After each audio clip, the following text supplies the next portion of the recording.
In today's video, I'm going to teach you how to enable FPS overlay in any game with Steam UI. If you want to keep an eye on your game's performance while you play, Steam makes it very easy to show an FPS counter right on your screen. FPS stands for frames per second, and it gives you a quick way to see how smoothly your game is running. This can be especially helpful if you're testing graphics settings, troubleshooting performance, or just curious about how your system is handling a game. To get started, open Steam and look to the top left corner of the window. Click on Steam and then choose Settings. This will open the main settings menu where Steam lets you control different parts of the app and your in-game experience. Once you're in Settings, find and select the in-game section. This is where Steam keeps options related to the overlay and other features that appear while you're playing. If you've never explored this menu before, don't worry.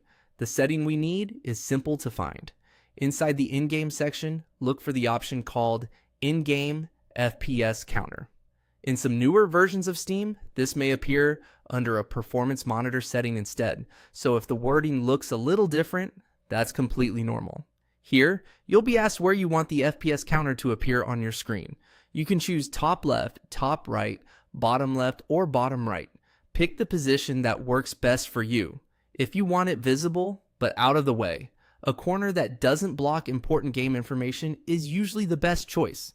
For example, if your game has a minimap or status indicators in one corner, you may want to place the FPS counter somewhere else so your screen stays easy to read.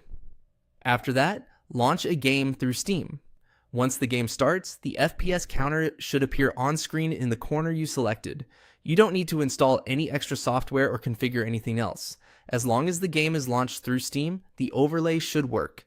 If you don't see the FPS counter right away, make sure the game was started from your Steam library and not from a separate shortcut outside Steam. That small detail can make a difference. And that's it. With just a few clicks, you can turn on Steam's built-in FPS overlay and monitor your game's performance anytime you play.